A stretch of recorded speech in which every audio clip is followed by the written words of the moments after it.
Found throughout Tamriel are the ancient ruins of an ancient civilization filled with mechanical constructs defending their long-lost secrets. The Dwemer are an elven race whose origins are shrouded in mystery, who remained undiscovered until the Chimer moved to Morrowind, as we discussed last week. It's unknown how their race came to be, however there are a number of theories.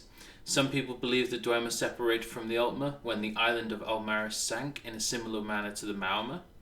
Other people think the Altmer left the Dwemer along the coast on the way to Somerset Isle as a tie to the mainland, in a similar fashion to the now Bosmer of Valenwood. Many also think that they're a different race entirely, who didn't evolve from the Altmer, but no one knows for certain. Until now, welcome to the Game Lore Archives. After some extensive research, which included reading every book on the creation of Nirn, the Elves and the Dwemer, I finally think I have the answer. So, firstly, it's really unlikely that the Dwemer separated from the Altmer on Aldmeris. This is exactly what the Maormer did, and the whole thing is really well documented in tapestries found in the Crystal Tower. If the Dwemer followed in the Maormer's footsteps, it would make sense that it would be documented in the same way. It's also just as unlikely they were left as a tie to the mainland like the Bosmer. When the elves went to Valenwood, the Altmer kept in constant communication with them, so they could go to the mainland when they chose to. Yet no one knew about the existence of the Dwemer at all, and it's unlikely that a large group of people would have just been forgotten, particularly if they were left there as a tactical advantage to gain land for the Aldmer at a later date. This leaves the only option that would make sense, that the Dwemer are the only elven race that don't evolve from the Aldmer.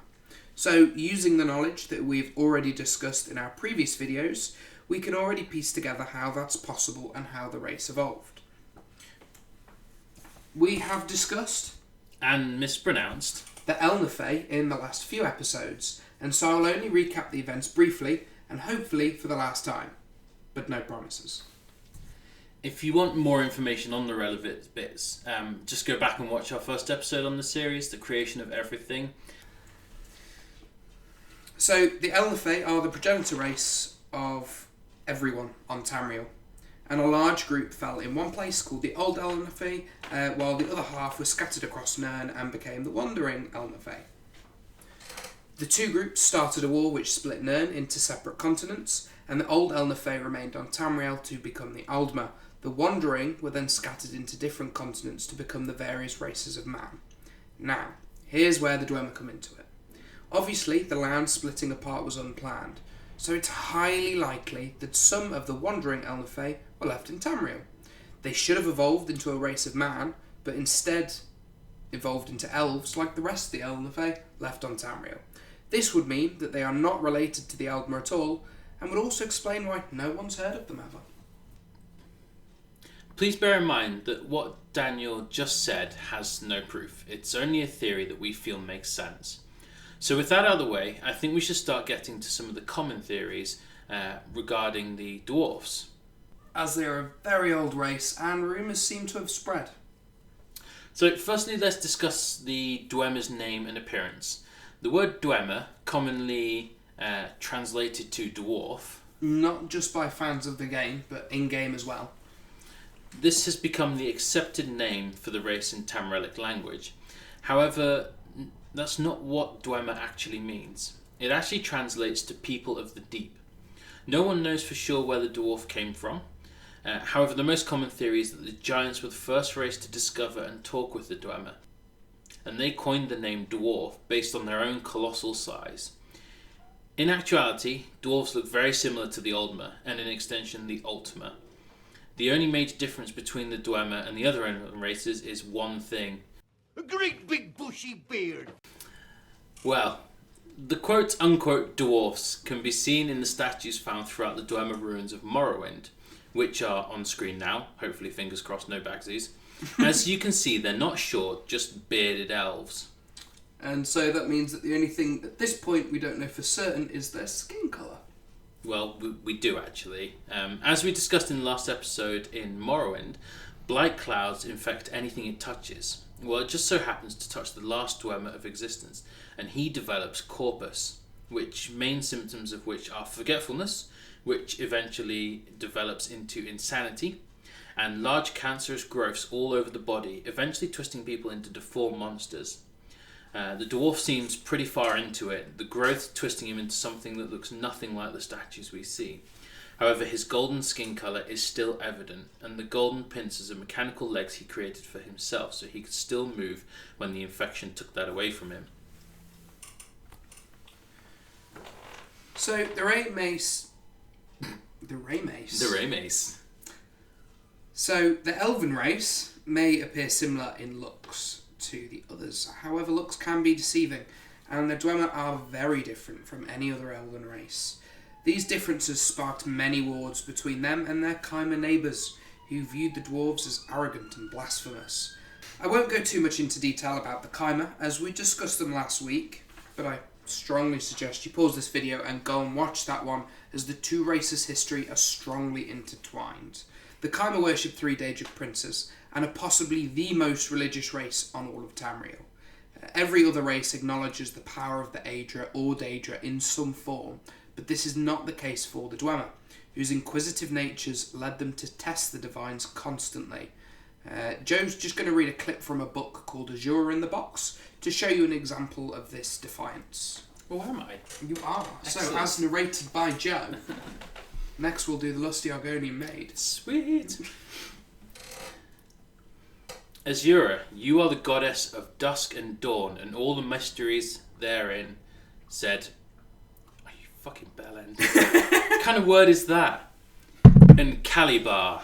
That's what I'm going to go for. It's a name. We won't put it up on the screen. It's really not that important. No. All the names in this are crazy. Trying to appear as kindly and as obsequious as he could. It is said that your knowledge is absolute. So it is, smiled the Daedra. You would know, for example, what is in this wooden bog.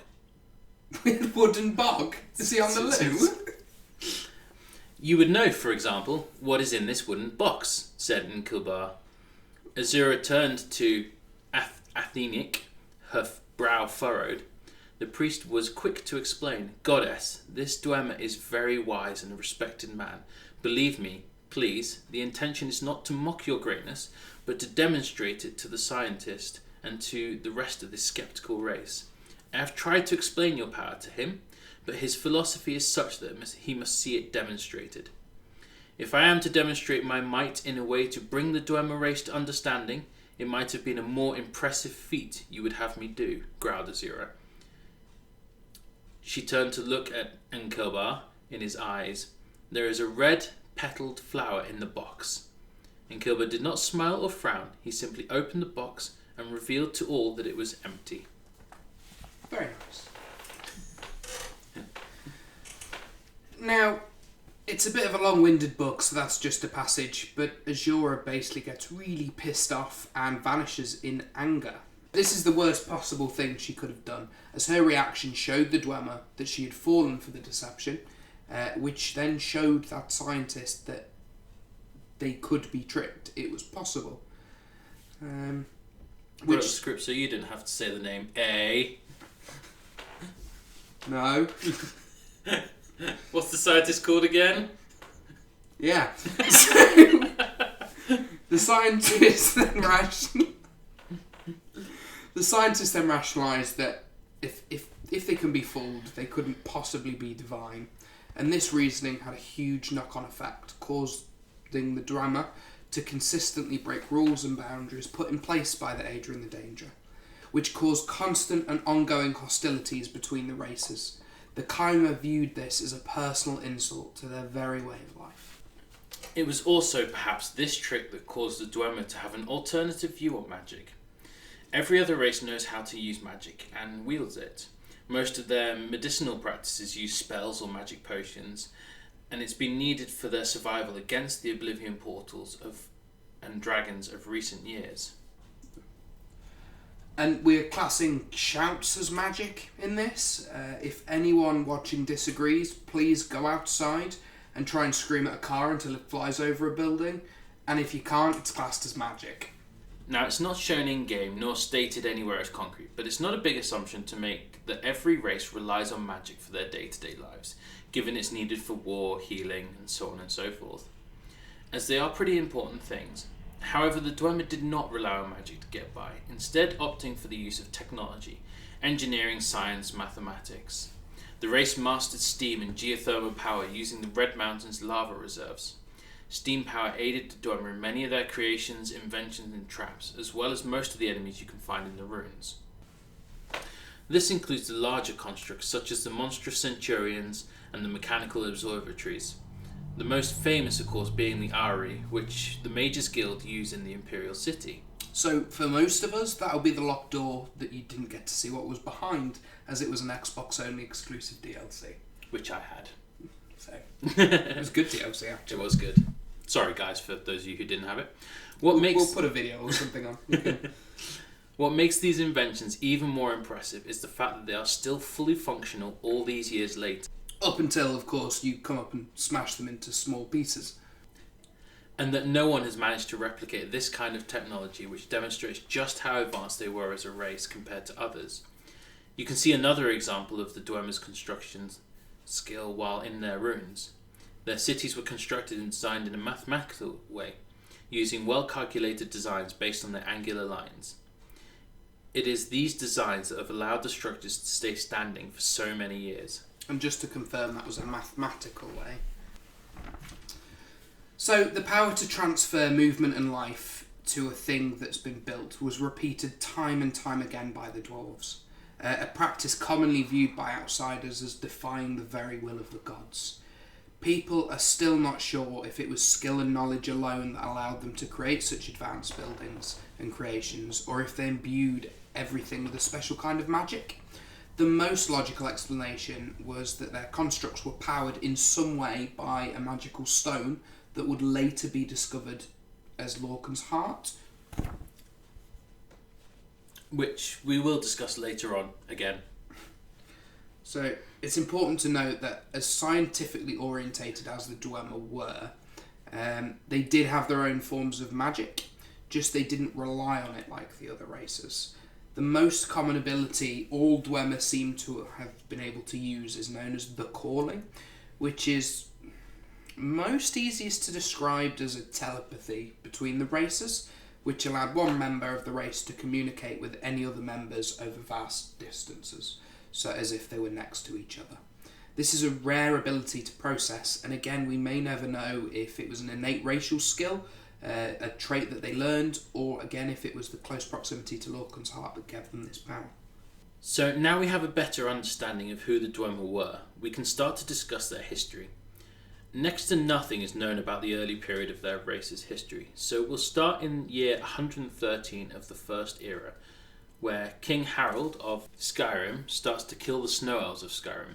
We won't go too much into the Snow Elves here, as we do have an episode planned for them in a couple of weeks. So the Snow Elves are eventually pushed to the brink of extinction, spoilers, with the survivors fleeing to the Dwemer for protection. The Dwemer agreed to protect the Snow Elves, but it came as a cost. The Snow Elves were offered protection if they drank a poison which would make them blind. The desperate Snow Elves drank the poison and eventually became blind servants to the Dwemer. King Harold's extermination lasted 26 years, until most, if not all, the unprotected Snow Elves were killed. Of course, as we discussed a couple of episodes ago, some might have de-evolved into the Reichling. The blinded Snow Elves then slowly became the Twisted Farmer, which can still be found in underground caverns to this day. King Harold died in the year 221 First Era. The same year, the Dwemer found a rare material known as Ethereum deep within Blackreach Mine. The discovery caused an alliance between the 5 dwarven mines. And each name is totally more bullshit than the last, so as I write this script, I'm going to let Joe try and read them, and I'll just put a list of the spellings on the screen. So let's enjoy. The first one's easy. First one's Blackreach. Just saying. I'll say that one for you. Okay, nice. One down. 4 more awkward buggers to go. So, Dan's already said Blackreach. So the next one is Arkanthams. The next one is Raldbar. I've got this next one. Muslift. Yeah.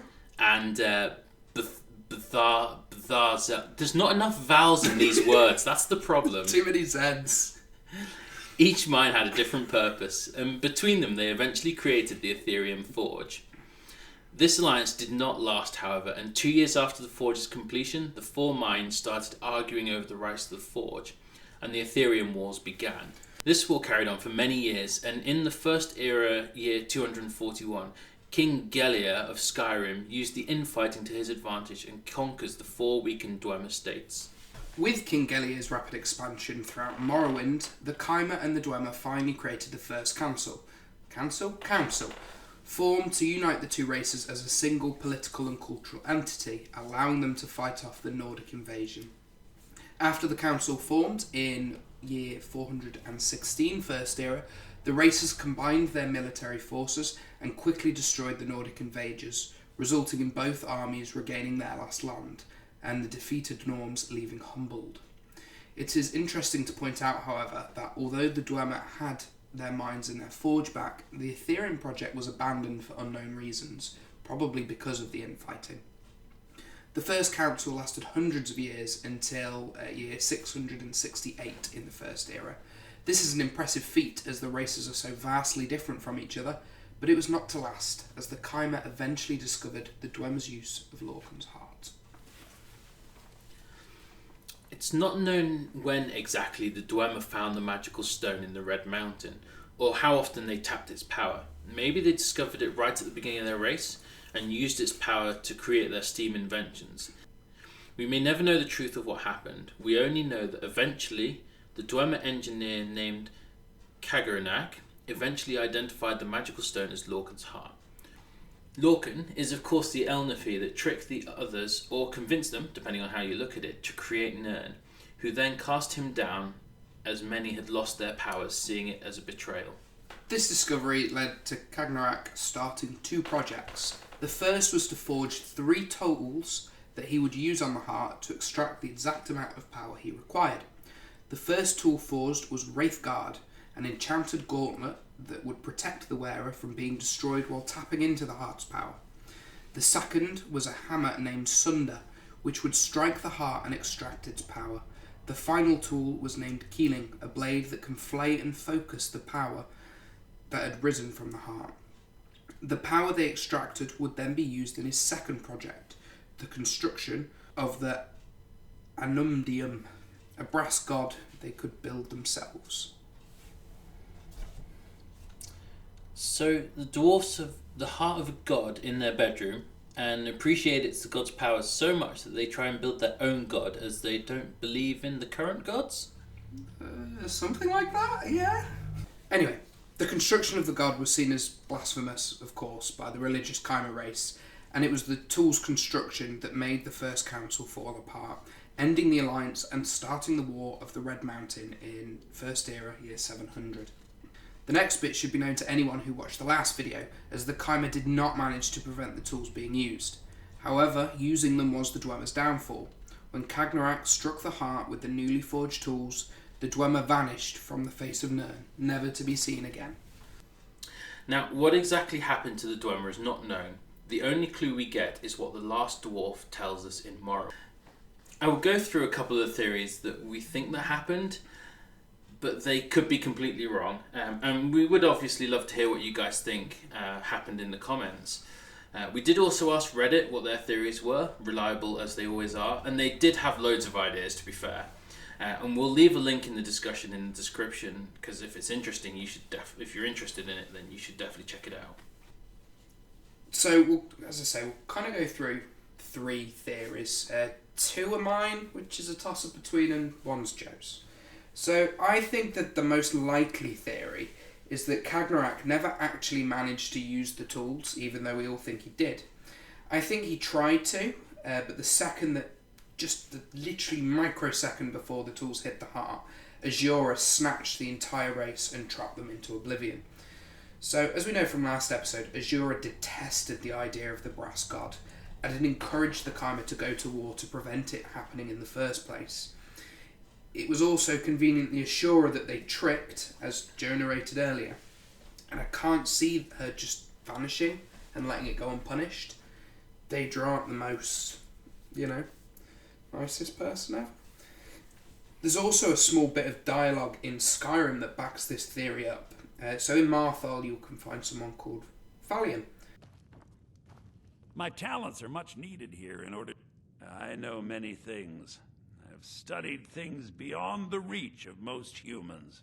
Traveled the Oblivion Plains, seen things one should not see.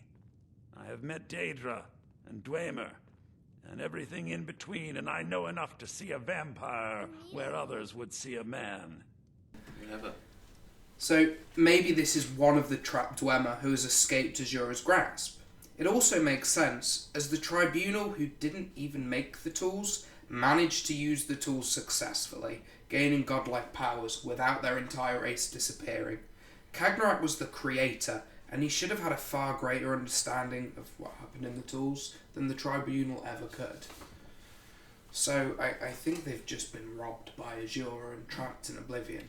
I think that's my favourite theory. So Joe's theory, which is unscripted, so he doesn't have to read, so this should be fluid now. So, And expect lots of erms. So It's not a motorbike. So my theory is that actually, when the tools were used, it caused a dragon break. We know that there was a dragon break at the time that the war between the Kaimer and the Dwemer happened.